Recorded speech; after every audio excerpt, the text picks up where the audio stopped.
Hello, my friends in the Dinks world. Not my usual yell. A little bit down today. I gotta say that. Today was supposed to be my official move day into my new building, and once again postponed this time by the fire marshal. So, anyway, lots of fun stuff going on with that. But let's throw all that aside because this is Humpday Happy Hour. It is time for us to hang out. So, welcome to Humpday Happy Hour with Dentists in the Know. We are your backstage pass for current trends, politics, and education in the dental world. We are live, and we are over a nice glass of wine tonight.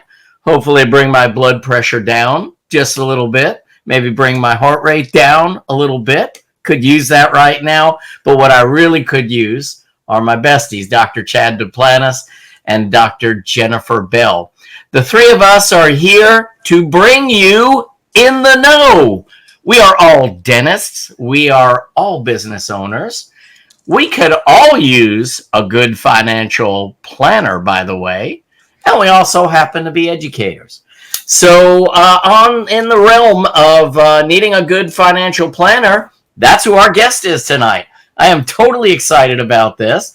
He is not only an independent financial planner, but he is also the husband of a very good and dear friend, great clinician and educator, Dr. Jennifer Doobrow. Tonight we have Todd Doobrow, and we're going to be talking financial planning, all the mistakes that I've made, all the mistakes that Chad's made, and of course Jennifer's the smart one, so probably not so many of those errors like me and Chad. But anyway, my besties, how you doing? Good to see you.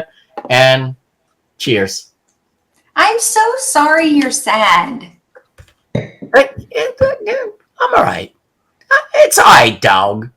I know, but still, our viewers got new content. That's all. Yeah. Today I got to drive with no patients on the schedule, by the way. They did work one set of impressions in for a new sleep appliance up at the Myrtle Beach office. So I got to go down to Myrtle's Inlet and get with the sprinkler person and the contractor and get with the fire alarm person.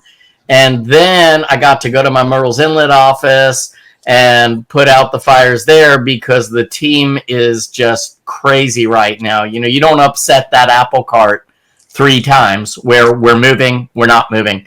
Get patients back on the schedule, take them off the schedule. Right. So that's happened a few times now.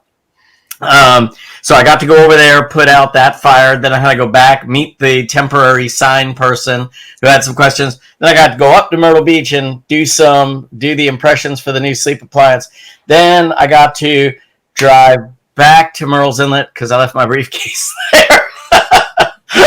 Chad is not surprised. Yeah, then back home. So a whole lot of nothing burger today as far as productivity, but hopefully things will be back on track. How about you guys? Chad, you just dropped one off at college, your youngest. You are a true empty nester now. We are empty nesters. It was a very bittersweet moment. You know, we had all these plans. We were going to finish her room and take her to lunch and everything. And I think she realized that the inevitable was that no matter what, we were leaving. So we got to the dorm room this afternoon. And before we could get the words out of, can we take you to lunch? She looked at her 2 roommates and said, we're going to go to Target. Can we go in my room and say goodbye real quick? And it was kind of like, all right. And, you know, it's all this like, who's going to cry first? What are the tears going to be? There were a couple of wet eyes. And about halfway home, we stopped at McAllister's Deli just because there's not much in Oklahoma between Norman and Dallas-Fort Worth. And so we stopped at McAllister's, grabbed a sandwich. And that's when old dad lost it. In the middle of McAllister's Deli, like, holy crap. And then I got home and it was kind of like, you know what? I think I can dig this. This isn't too bad. So, Chad, have you been whitening? You're extra bright. Did you turn your contrast up, or have you been whitening? Because Yeah, they're looking really white right now. It might be contrast because I have not whitened or brightened or anything lately. No. Using Brillo? No, nothing new. Okay. Nothing new. I haven't even brushed in 3 days, so I don't know what's going on here. Yeah. Well, it might be my new Lumi body deodorant. Yeah, nice. A little Lumi to keep things in check. JB, so Chad's sad. I'm sad. Are you sad? I'm not sad. Well, good. Are you going to give us depressing news? I mean, I could. I'm sure. Yeah. Okay. I always have depressing news. Actually, tonight's news is not overly depressing.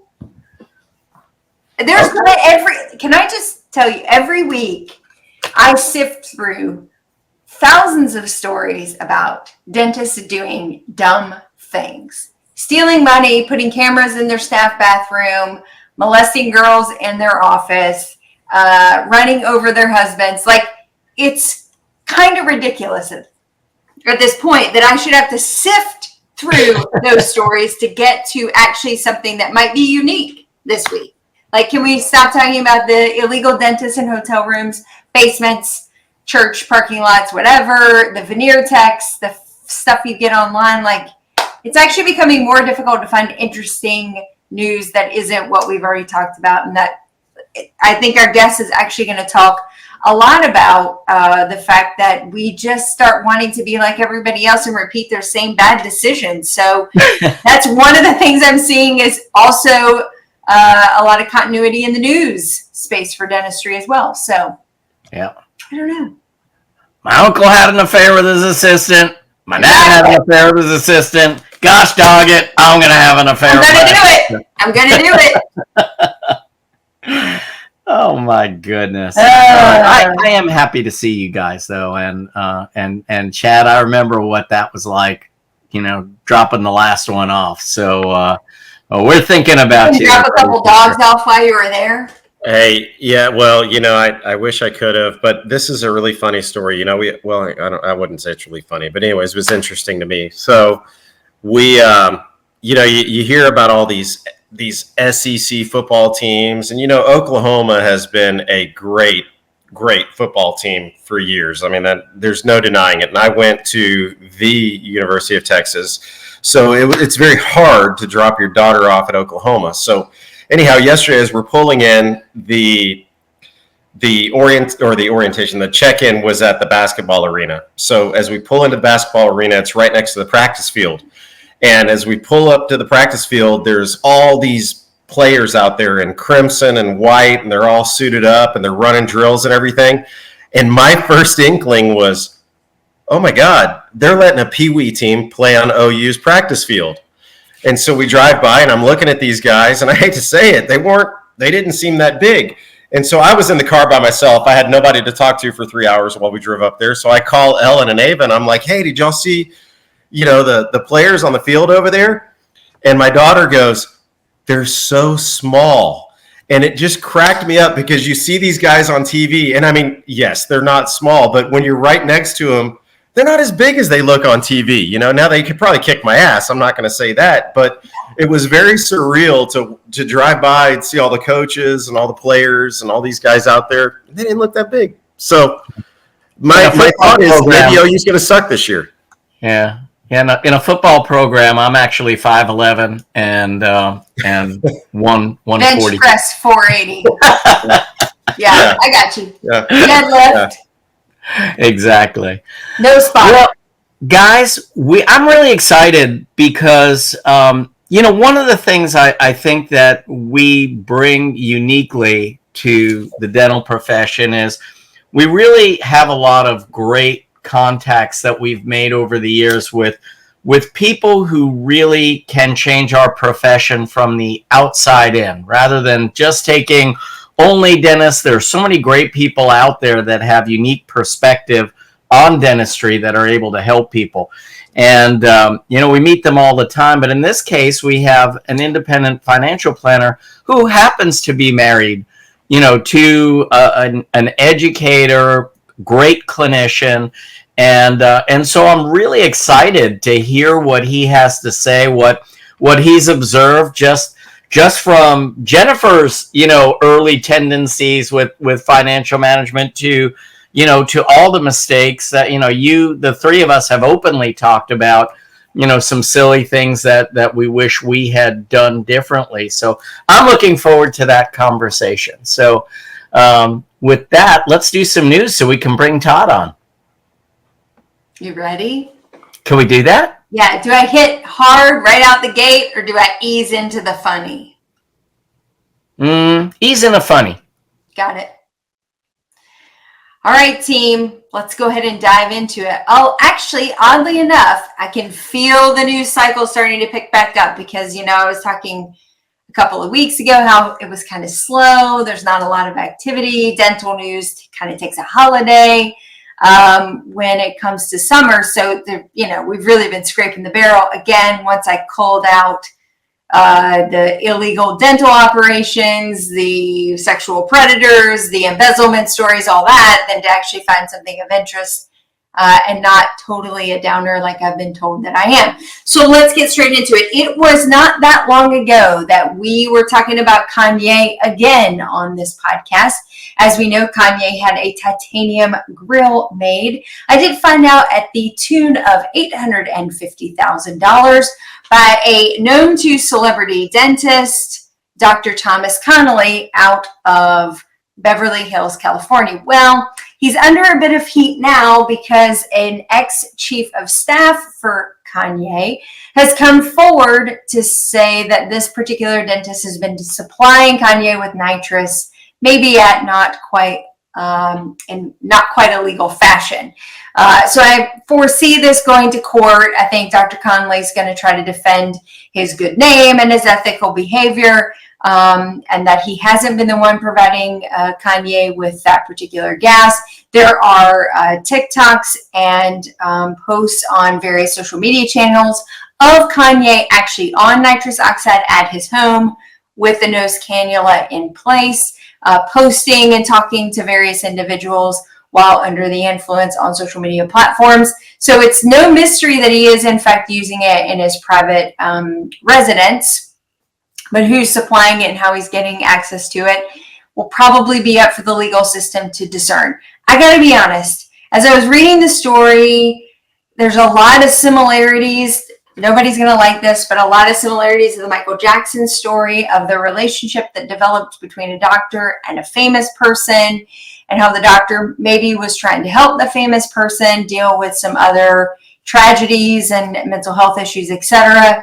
And, maybe they kind of build this relationship. Luckily, Kanye's story hasn't been quite the same as Michael Jackson's, but the story is very odd and some parallelisms for sure. So hopefully this will get vetted out, and if Dr. Connolly is innocent, that he'll have his day in court to prove his ethical practice. We wish him well.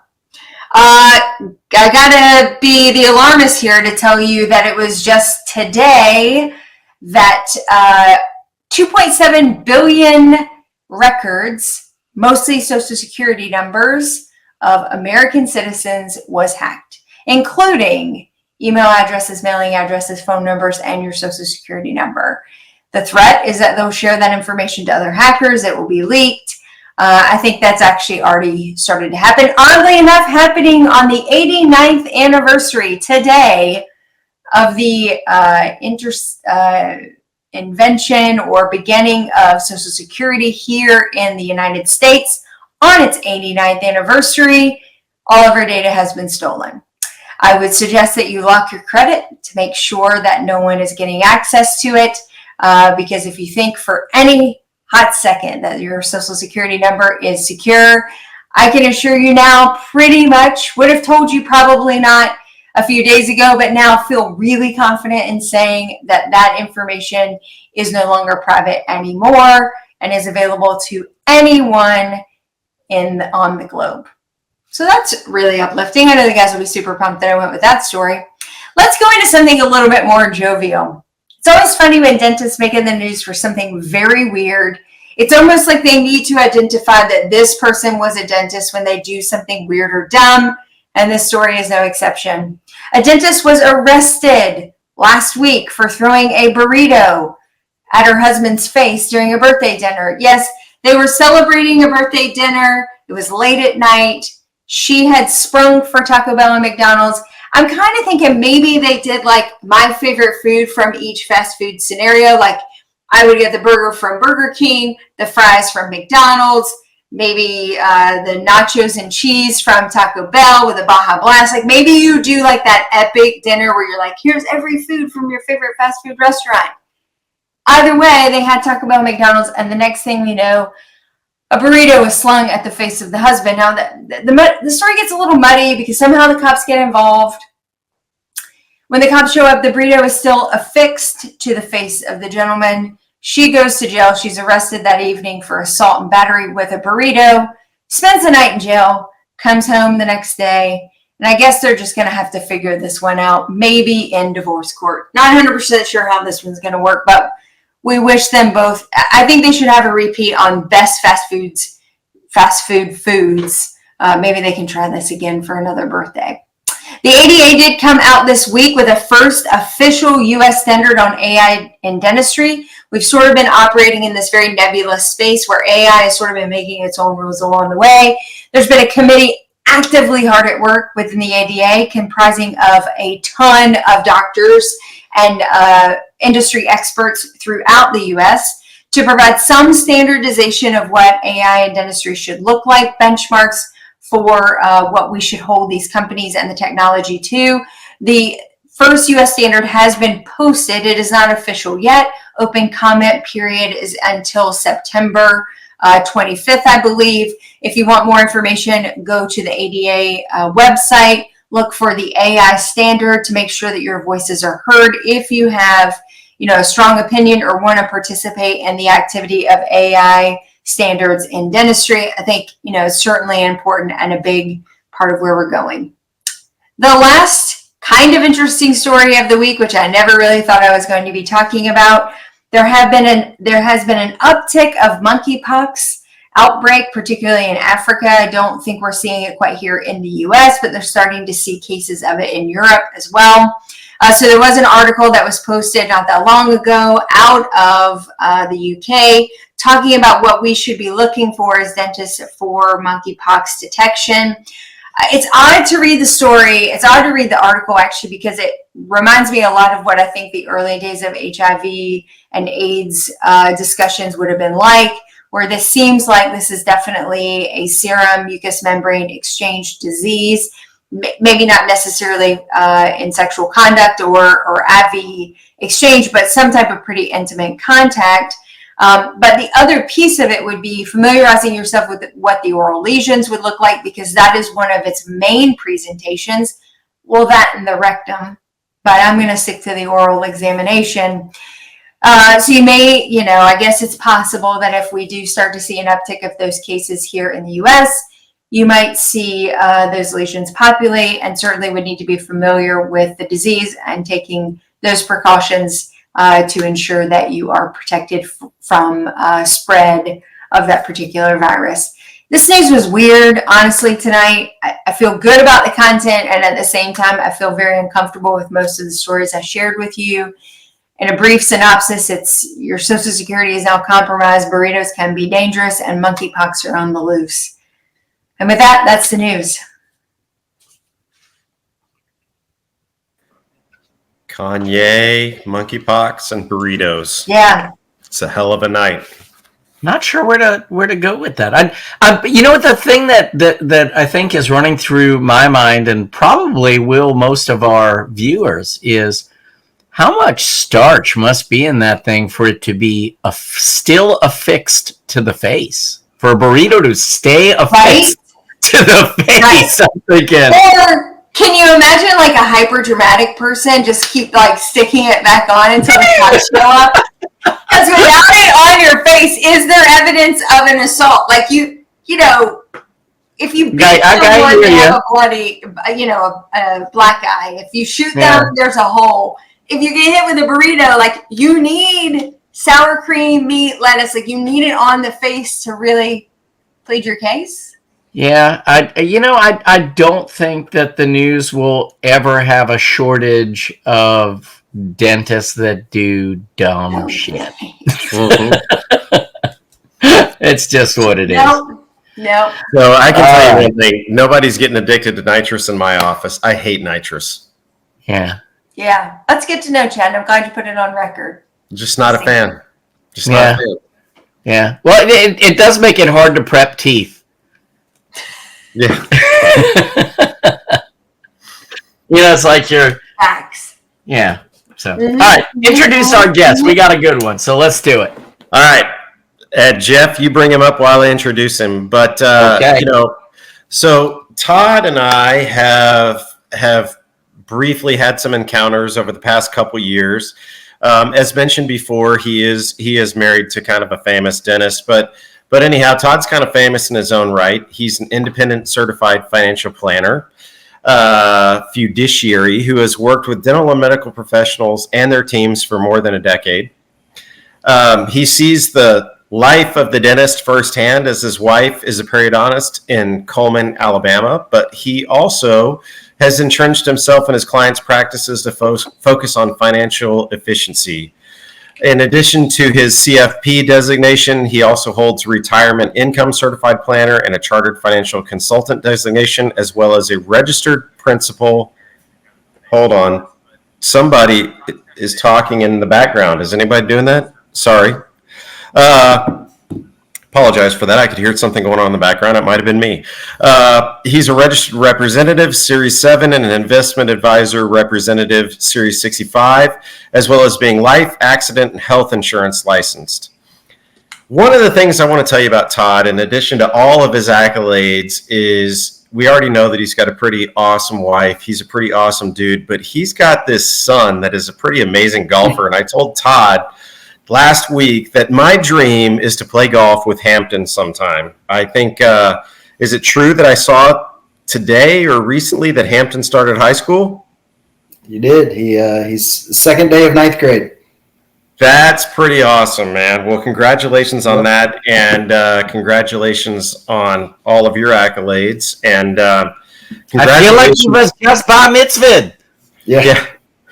Congratulations to Jennifer for being married to such an awesome guy, because you know what? We're going to talk about you tonight and not her. So there we go. I say it all the time, Chad. She either has a very high pain tolerance or very bad aim. Yeah. Well, we'll say get her hi. on the record later. JB, just don't give her any burritos and we'll be all right. I'm telling you. Yeah. I'm telling you. I didn't know burritos were really the assault crime of dentistry. Nothing I say tonight is going to top that. That's the. I know. When I read the story, I was like, it's it's the dumbest story that I absolutely have to read. It's at least different from the other stories are stole money, cameras in bathrooms, molested a girl. Like it just goes on and on. You're like, these stories. But does that not now become like a real threat that you can use? Like even when your kids, don't you make me take you to Taco Bell? But that's a whole different kind of threat. Yeah. Well. So I think this is a very pertinent topic, because there are a lot of dentists that, quite frankly, aren't good with money. Like Jeff said, there may be a couple here. One that's probably not. But we're not talking about me tonight. So let's talk about the other two. But what encouraged you to start working with dental and medical professionals? Is it your, was it Jennifer, or did you see a need, or what's going on? Yeah. So I started in the industry in the late 90s, early 2000s in Atlanta. And long story short, I got partnered up with a guy who had a very impressive book of business with professional athletes and management from UPSers who just went public. So these guys literally woke up overnight millionaires. And taking a very long story and condensing it down to a few sentences, that's where I met my wife, Jennifer, was in Atlanta. I followed her to Charleston, South Carolina, while she went to dental school at MUSC. And then when we were coming back to Birmingham, Alabama for her residency, as most of people know here who follow along with the podcast, Her father actually passed away between her first and second year of residency. So I had to sell my book and sell my practice back to my partner, run some other businesses that the family was involved with. And once I got that cleaned up, I knew I wanted to get back into financial planning, and I really didn't have any idea who or what I was going to work with, because as nice as Birmingham, Alabama is, there aren't a bunch of NFL players running around here.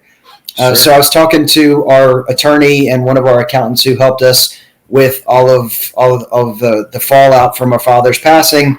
And he basically pulled me by the back of the neck and said, hey, dummy, look what happened because one of these doctors didn't do the things that you thought and assumed that they did. That's who you need to work with. So I went back. I had to take all of my licenses again. I had to take all of my exams again. In the dental world, that means imagine being out of school for 10 years and then getting to go back and take boards twice. So that's what I got to do. Started back about 12 years and just said, this is what I'm really going to focus on, because look what happened to me, because one of those docs wasn't quite at the level that we thought they should have been. And ever since then, we've been running. Well, and you were someone with a financial background. Imagine if that happens within a family where there's just nobody with any, financial knowledge or business. And Jeff, usually what we find is one person knows everything and the other person knows nothing. And sadly, it's usually the person who knows everything that something happens to. Very interesting. So, we went back and forth on topics for tonight and on a title.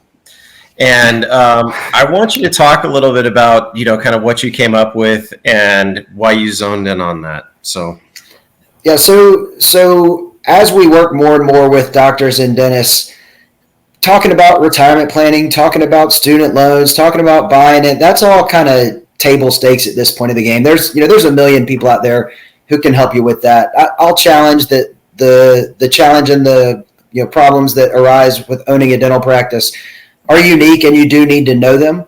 But what's a bigger hurdle that we're finding right now is really the mentality and the belief system of a lot of these dentists that translate into their behaviors that they have with their money. And so, Chad, to kind of answer your question, we've been talking a lot lately about the psychology of money, the human side of money, not just what did the S&P do over the last 30 days. So, it was funny. We were talking about that last week when I called, and you were like, "Oh yeah, what a time!" Speaking of what the S&P did over the past 30 days, what kind of an impact do you feel that, or maybe I should say, what the S&P did over the last 10 days? What kind of an impact do you feel that should have had on a lot of people, and what happened in your practice? Yeah. So the impact that I think it should have had on a lot of people is really nothing more than reflecting how comfortable are they with their true investment plan and their investment philosophy, right? When you get all the semiconductors that are running and everything's going up 20 and 30%, people are going, man, more, just give me that. You lose 2%, 3% in one day, and everyone's panicking and running for the hills. And, am I invested the right way? Do I have too much of this? Do I have too much of that? So days like that, look, it's 1,000 points. 1,000 points was a much bigger deal when the S&P was at 8,000, not when it's at 40,000. But it did get some people to look in the mirror and finally say, maybe I am a little bit out over my skis, especially for those who are approaching the retirement. If you've got retirement in the next 5 years or so, depending on what you have and what you want, it's probably time to dial back a little bit.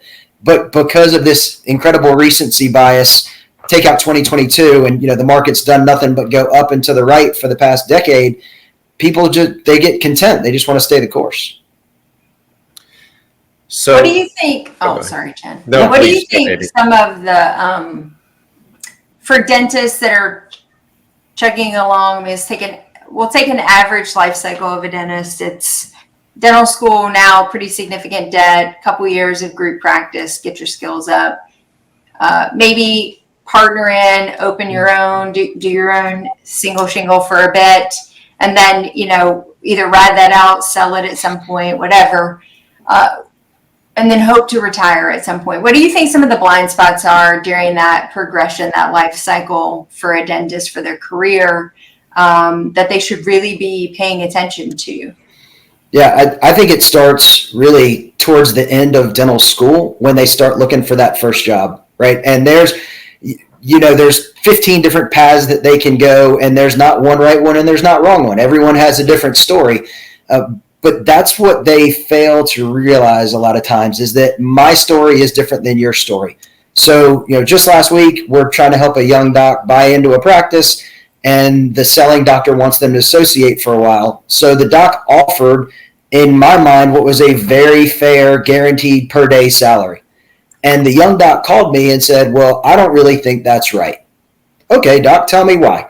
Well, because I was talking to my friend at lunch, and they told me that this person is getting a deal that's almost twice as much as mine. Okay, well, where is that deal? And it's Atlanta, Georgia, right? I don't mind saying it. Yeah. It's in Atlanta, Georgia. Well, the cost of living in Atlanta, Georgia is very different than the cost of living in a very, very rural town in Alabama, right? And so the difference between that offer and this person's offer wasn't even that big. They just didn't like it because it wasn't what the other person was getting, right? So, and the practice that we're trying to put this young doctor in, there is a clear path to associateship. There's a clear path to partnership. There's a clear path to buying that doctor out, which in this day and age is very rare to find, because a lot of people are looking, to places with bigger pockets that can make it happen automatically. So we're trying to get this doc to see, focus on your story and what's in front of you. Don't worry about what everybody else is doing right now. I think that's a huge problem.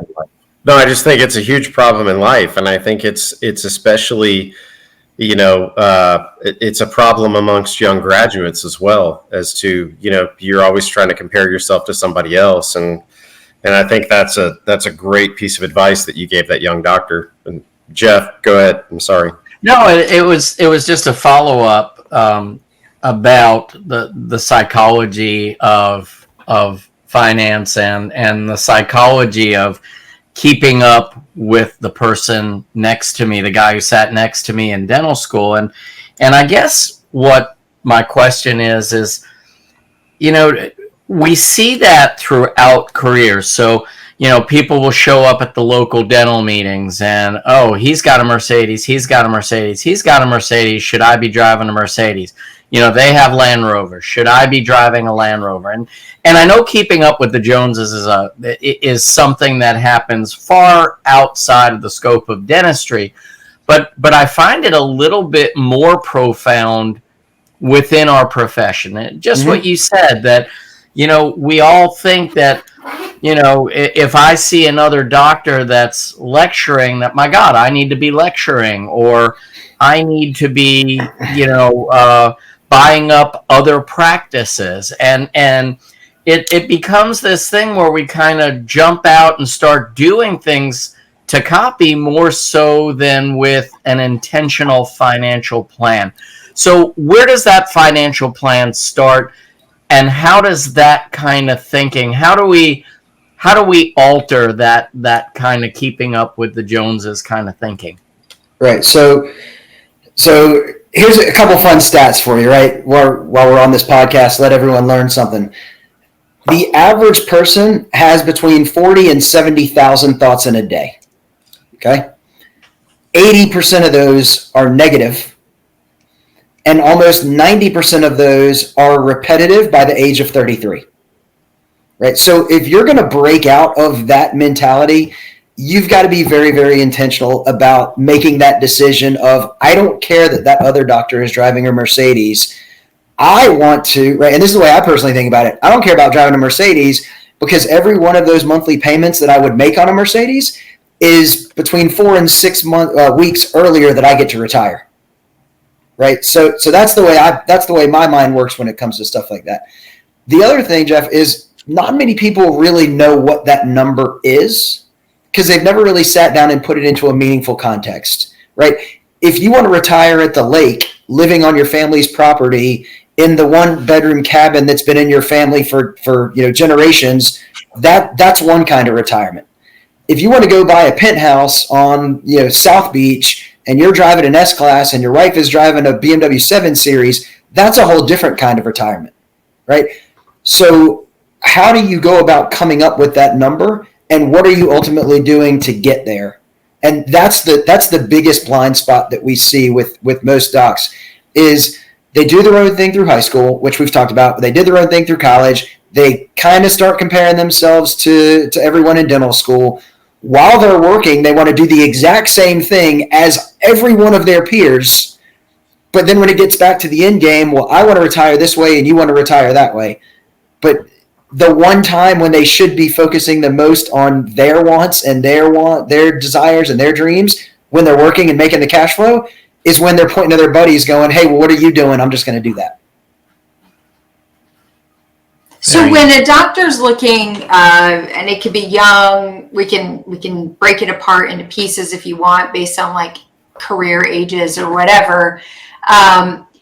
I have found it always very difficult to surround yourself with a team that's working cohesively for your good. You know, it's your CPA, it's your financial planner, it's a consultant maybe, or, you know, whatever, like having everybody kind of rowing in the same direction at the same time and making solid recommendations and kind of, you know, balancing things off of one another. And not everybody's right, not everybody's wrong, but we're all sort of making recommendations to sort of move in the same direction. And it's taken a really long time for me to put myself in a position where I'm surrounded with a team that I feel like I can trust, that everybody's end goal is that, you know, that we would like to retire comfortably. And so do you have any advice for doctors, maybe young doctors and then middle-aged doctors, and not age, but practice life, and then maybe getting closer to retirement age doctors, of like how they find that team of people? Well, I guess one, how do they build the philosophy of what they want? And then how do you surround yourself with people that are going to sort of support that journey with you along the way? Yeah. So finding all of those people, a CPA, a banker, an attorney, a financial planner. I mean, it's like dating, right? I mean, you got to kiss a lot of frogs before you find the one you're willing to sit down with. You know, I try to tell people, go out and interview. I want you to interview a bunch of people. I want you to talk to everybody, because sometimes you got to see what else is out there before you realize, hey, maybe this person was the right one. I just didn't really know about it. And sadly, for most dentists, regardless of their life cycle or where they are, they had a college buddy, they had a frat brother, they had an uncle who works for one of these big conglomerate companies, and we all know who they are. And every time that person talked to them, it was always about trying to get them to buy this product or get them to put more money in this. And eventually the dentist is like, you know what? I don't want that. And I've told you 10 times I don't want it, but they keep pushing and pushing and pushing. So sadly, for most dentists, their first interaction with someone in this world it's not usually a good one. Mm-hmm. Right? So then you've got to take that 2 to 3 year kind of recovery period for them to be a little successful. And then they go, okay, well, I know I need some help now. Let me go and try to talk to some other people. In terms of how do you find the cohesive team, you know, I've got some CPA partners who I like. I've got some attorneys who I like. Everyone is in different states. We've got clients. I think we're in 19 or 20 states now. I'm not sure exactly what the number is. But most people like to use their own local attorney or CPA, and that's fine with me. We've actually gotten to the point now where we take 1 month out of the year. It's usually the middle of October to the middle of November to just meet with the dentists and their CPAs, because over the years we've seen too many of our clients get the CPA, you should have done this last year. Exactly. Right? And it just costs them too much money. Yeah. So we've gotten to the point now where we try not to do a lot of our annual review meetings during that 1 month period, because we just said, look, it's easier for us to spearhead the meeting and make sure it happens so our clients don't get caught up in that than to hear them complain that it cost them 50, 60 grand because they weren't informed of it until March, of the next year. Absolutely. The other side of the people that or that are in your circles that are selling individual products, working with a particular firm. The other side of that is, I think a lot of people also, when they move to a community, will find a group of people and become friends with people who may be planners, And then that friendship becomes such a tight friendship that the planner fails to really be a true planner. And I'm saying this because this was actually the case for me, is that I had a very close friend, and there is nothing that he wanted for me than to be successful, great guy, but he also would not nudge me. He would not, he's like, Jeff, you got this. You're doing everything right. You're doing everything right. I don't want to hear I'm doing everything right. I want you to tell me what I'm doing wrong. I want you to tell me what I should be doing differently. I mean, yeah, I've gotten lucky a couple of times, but I don't think that I started out with a really good plan and good direction. And really, so for a while, it was that I didn't get as much advice as I should because they were afraid of doing something to that friendship. So, yeah. I mean, I see that as a problem too. So how do you avoid that when you're just getting out and you're looking to put this team together? Yeah. So, that's on the dentist end, you've just got to ask around and you've got to talk to people and you've got to sit in on webinars like this. And, you can ask whoever it is you want for referrals to know, who really knows the business and who doesn't. The finding of the team is a very, very personal thing. The other half of your question is, how do you know you're getting, the real advice, the true advice, whatever? Well, one thing that I do know about, since working with you guys for a decade plus, is that most dentists are very visual creatures, right? I can tell them something and they shake their head yes. It probably went in one ear and out the other because they're already thinking about the next patient they've got, the front desk situation that's going on, right? There's something else is in their head. So what we've done is we've created our financial planning software to be very, very, not basic, because we can drill and get into some very significant details, but it's very visual and it's very green or red, right? So, you have a buddy who is a life insurance salesman, and life insurance is important. There's no doubt about it. But when it's pushed and pushed and pushed and you go, man, just leave me alone, I don't even want it, right? That changes the tone of a situation. If you sit down though, Jeff, and we go through your kind of personal financial situation and what it is you want to do, right? Do you want to pay for your kids to go to college? Do you want to pay for the house? Do you want to pay for Merle's Inlet? Right? You tell me what you want to do. If you get run over by a bus tomorrow, we're going to push a button and that number is going to generate out. And it may be bigger than you thought or smaller than you thought, but hey, here's what you told me you're doing. Here's what you want. Here's what the number is. Take it or not. So it's a very different feel in our office. We try to keep it no more formal than we are right now, right? We're not the black suit, white shirt, red tie, mahogany and leather. That's not who we are, at least. Again, it's not bad. It works for some people, but that's just not the approach that we take, because we want our advice to have the same feeling as our conversations. I think it's really important. Sorry, Jen. I think it's super important. We coach patients through very vulnerable situations every day. They come in, they haven't been to a dentist for 5-10 years. The shame that's on their face and in their hearts to show up. They finally show up and take it on the chin, and they're like, I'm going to take the judgment and the blame and all the stuff. And I think a lot of dentists are also super guilty of the same. Many people are really, of like, I'm ashamed of my finances. I'm ashamed of where I am. I'm ashamed of where I want to go, or I've been neglectful for a long time and I've sort of let it get out of control. Because it's like being told you have cancer. If you kind of suspect maybe you have something, you don't actually want to hear it. Because once you hear it, you've got to do something about it, right? You have to change your behavior. You have to change your lifestyle, whatever. When you sit down with folks, talk to us a little bit about that vulnerability process.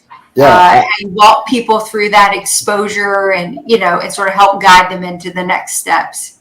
So I just, for everyone listening, I did not pay her to ask that question, but man, I love it. I wish you could see the goosebumps on my arms right now. About 2 years ago, I actually changed the name of our company. It's actually monkeypox. Wonderful. About 2 years ago, I actually changed the name of my company, and we changed it to the Latin word that means to cure and to treat. And it was actually off a comment that one of our clients made to us after we had gone through the entire process. he looked at me and he goes, "Hey, Todd, what you do and what I do really aren't that different. We just have different techniques and different tools to do it." And I looked at him and I was like, "Well, okay, talk to me." And he says, "When I came in, I had to tell you what I'd already done. I had to tell you what I've already had in place. You had to take a minute to analyze all that and put it together and come up with a treatment plan, right? And now you want to see me every 6 months to make sure that treatment plan is working." He's like, "That's exactly what we do with patients in our chair." So it is literally the exact same thing, and it goes one step farther, JB, is if you're a patient and all you do is brush and floss, you're going to keep cavities at bay. You're going to keep most of the stuff at bay. But unless you go in for a check, you don't know if you've got gingival recession. You don't know if you've got a cavity forming and it just hasn't cut right. Finances are the exact same way. You might know to save some money every month and you're putting stuff aside, but unless you have someone really look into the details who knows what they're doing, you might have an estate planning issue. You may have a long-term care issue. You may have a retirement funding issue, right? There's all these things that can boil up under the surface that most people don't know because it's just beyond brushing and flossing. Well, let's be honest, the rules change all the time. The rules change. Right? Which also is in our world. Regulations and how we're allowed to operate change constantly. And your world is no different. What we knew to be true a year ago, 2 years, 10 years ago, like the Social Security story where everybody's numbers got compromised today on its 89th anniversary, is projected to be bankrupt at a certain period of time. So how do you plan for that? How do you, and then if that needle moves, if the date changes, it gets shorter, it gets longer, how are we adjusting for that? So it's a constant moving target, I would imagine. And so let's bring it full circle. Jeff, your comment before about this person drives a Mercedes, should I drive a Mercedes as well? Well, if we put together that retirement plan and you've already got enough money in the bank to take care of your retirement dreams, hey man, go buy the Mercedes. I'm not going to tell you not to. But if you're, 32 years old with $400,000 in student loans still, and one day you want to hang that single shingle, no, don't buy it. That's silly. Mm-hmm. Yeah. Right. But it takes someone to look them in the face and say, that's not a good idea. So I have two questions. And I'm going to hold on to the second one for last, but I just want everybody to remember the word green dentist. Okay. And we'll talk about that in a minute. But the first question is that, this is something that we get approached with a lot as dentists, as practice owners. And I think Jeff and JB and I can all relate to this, where you've got somebody that comes to you with something that's a startup or got great potential, and they're looking for investors, and you can flip your money and you can make all this and all that. And I think we've all gotten in on some that were really good. And we've all gotten in on some, probably the majority of them, that really weren't so good. Now, if you had a dentist or anybody that came to you and said, "Hey, I've got this friend that's, and this is another thing, everybody's doing it, John down the street, chimed in. He put in $7,500. He put in $15,000. He put in $120,000. If you've got somebody that comes to you, which a lot of us don't have the foresight to, because you're just jumping ahead. But if you have somebody that comes to you and says, "Hey, I've got so-and-so that's got this opportunity," what would you tell them that they should look at, or what would you look at in order to say yay or nay on it? So does that question make sense? Yeah. It makes even more sense because I had this exact same phone call with last night with one of our oral surgeon clients who calls me up and says, "Hey, I'm thinking about investing $50,000 in, of all things, a new energy drink." Okay. And the doctor was very excited about a new energy drink. And when I asked, "Why do you want to invest?" the answer was, "Well, because all my friends and family are investing in it as well, and I don't want to be the one left out." Now, as we started off this call, I've got a 9th grader, and if you know anything about high school kids, they all drink energy drinks. So your ears kind of perk up. If you go to the grocery store right now, it used to be Monster and Red Bull. And there are so many energy drinks right now out on the market, you don't even know the difference between this one and that one. So when I started pushing the doc about, what's going to make this one stand out, I have no idea. I don't know. Well, then why are you going to do it? Well, because everyone else is doing it. Well, the other side of that story is this person's family does very well. One of them already sold to a private equity group a few years ago and got more money in that deal than they could ever spend. So they've got money burning a hole in their pocket. Our client is still a practicing doctor. So the way I like to think about it, Chad, is like this. If you're going to invest $25,000 or $50,000 into a startup deal, take a minute and reverse engineer the math. How much dentistry do you have to do to make $25,000 or $50,000 after taxes? And if it's something that you're comfortable doing, go for it. And if not, there's your answer right there. Right? But a lot of people just see dollars in the bank. They don't think about the work that it takes them to get there. So, it's interesting that you happen to mention an energy drink. I had a buddy a few years ago, and his dad started a company that we've all heard of called Celsius. Mm-hmm. And Celsius ran into a few troubles a few years ago, but this kid was the youngest kid. We're going to use the word green again, the greenest kid you've ever met. Cheapest guy, love him dearly. I actually envy how little money they spent as a young married couple. And his dad sells out of Celsius, and good God, just look his dad up and see what he's worth right now. He did pretty well for himself. And now I don't think this young kid who was a newlywed at the time has anything to worry about for the rest of his life. But, if I heard energy drink, I'd probably be, I'm in. So I'm with you. But, I love the way that you answered that question, because I don't think a lot of us think that way, as to how much is it going to take you to recoup that investment. And if it hits, great. If not, and if you're comfortable with it, great. If not, then don't do it. Yeah. I wish that a lot of us would take heed to that advice, but that's where the green dentist comes in. And I mentioned that earlier. We don't get a lot of patients that are a clean slate. Mm-hmm. We usually get somebody with some preconceived notion as to what dentistry is. They have in their mind what they've done their whole lives. By the time that they can actually make decisions for themselves, they have this preconceived notion. But in your case, I would say, at least what I would see is, I see a lot of people coming out of dental school that are green and that don't really know. And so what are some things that you would tell a young dentist that's coming out, that's just getting started on this journey? What are a few pearls that you would give them in order to make most and to maximize their earning and saving potential throughout their career? Yep. So first of all, and this is in our world, right? Here's a little nugget that everyone out there can use, regardless of where you are in your work lifespan. If you want to know who someone is, go to their website, go to their company website, and scroll all the way down to the bottom. And there should be 3 or 4 little paragraphs of small print that none of us ever bother to read because it's just not important. Well, there are a lot of companies out there that practice under what are called DBAs, doing business as. So you could get a company that is named, and I'm just going to make one up because Jeff was talking about South Carolina before, called South Carolina Dentist Financial Advisors, right? And that may sound perfect. And you log onto their website and you scroll down to the bottom, and in very small print, it could say South Carolina Dental Financial Advisors is a doing business name as one of those companies that we were talking about before, right? So again, it's not a bad thing. It's not, the companies aren't bad. The products aren't necessarily bad, but the term financial planner gets thrown around a lot, especially by people who aren't really financial planners. They're product salesmen masquerading as financial planners.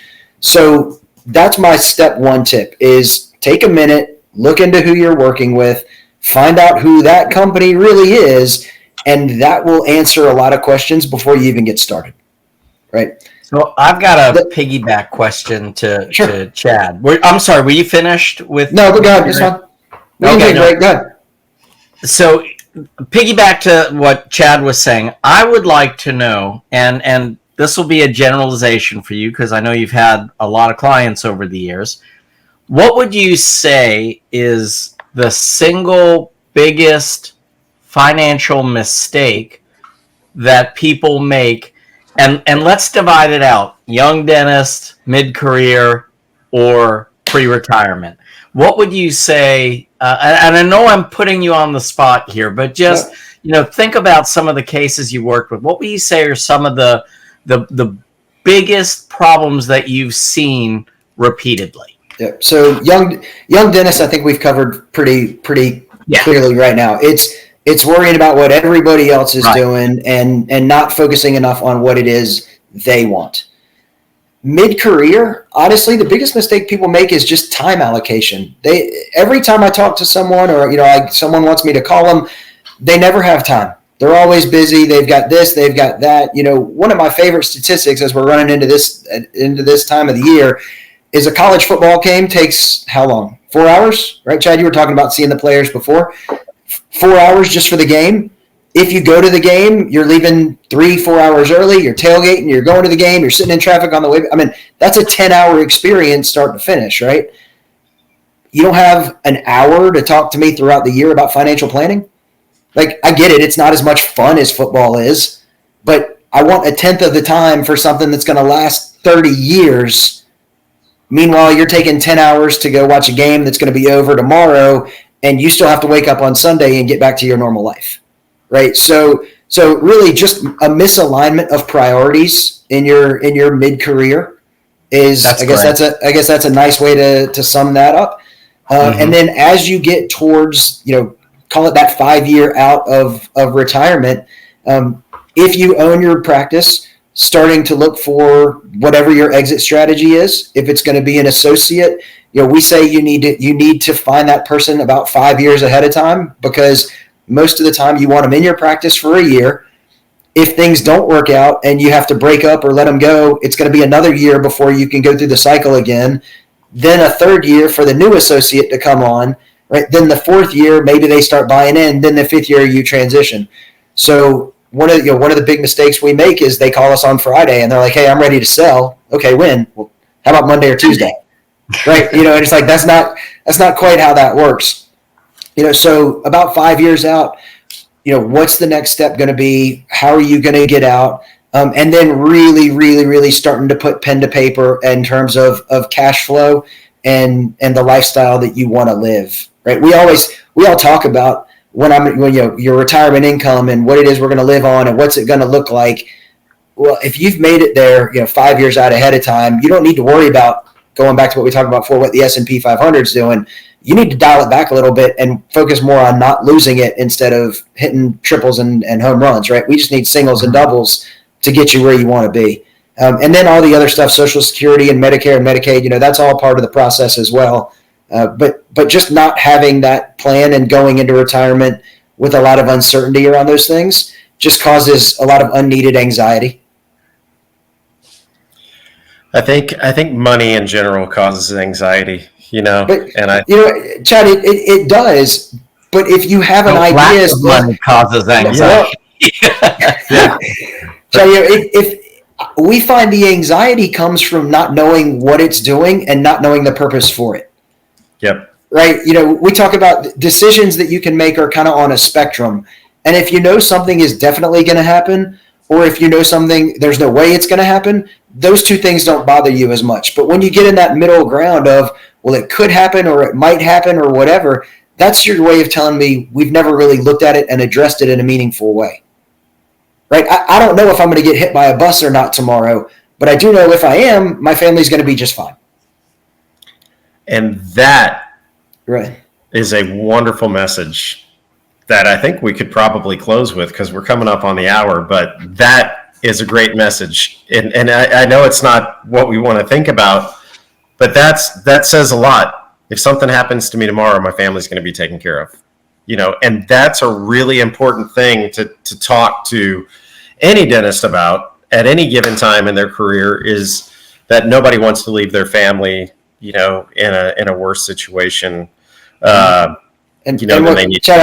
I'll say this and then I'll wrap it up. What's funny is everyone says, well, it's not going to happen to me, right? I'm good. I don't need it. It's not going to happen to me. Yet every day we open the newspaper and we see a plane crash, someone passed away, like all these things, it happens to somebody. And I promise you that person also said, it's not going to happen to me, but it does. And it did. Burritos go flying. Yeah. Burritos go You flying. don't know when that's going down. I don't think that's covered by most disability insurance policies, just in case anyone's getting any No, I idea. know. And what about a churro? Like, that's unforgiving. Churro could poke your eye. Deadly. A churro could poke your eye out. Then you, Yeah, then you, that's might, a be, whole then you might be lot. onto something. Christmas story scenario. There is an ICD code for injury by food. See? Now it's covered by your medical insurance. Yeah. Well, folks, we have had a jam-packed hour, and Todd, I can't thank you enough for accepting the invitation to be here tonight. It was Absolutely. wonderful. Thank you, guys. We will put in the comments and post some information about how you can get in touch with Todd. I'm sure you're always accepting new clients. If you're not, let us know. But or maybe point them in the right direction if nothing else. But and if you have any burning financial questions, we'll post them as well. So feel free to send them to us, and we'll make sure that Todd gets them, and we'll figure out a way to get them answered. But thank you so much for being here tonight. I think the moral of the story is there's a lot of psychology to our financial decisions, and I think there's a lot that we can learn throughout our lives financially that can benefit us in the long run. Todd, thank you so much for being here, and I hope everybody has a great night. Thanks, guys. Good night, Thank you everybody. all. Hey, Todd, stay on our site because people always have financial questions. So Yeah. stay tuned on our Insta or Facebook page because people are always throwing questions up. So we love when people like you are there to actually guide them. There was actually a question today talking about a lot of the information that you were talking about that you might be able to help this one doctor out to streamline things. So we'll tag you in that post. So thank you all very much. Appreciate everybody's time. And that wraps up another podcast for Dentists in the Know. On behalf of Dr. Jennifer Bell, Dr. Chad Duplantis, and myself, remember that we've got a great profession. So let's make it a great day, Dinks.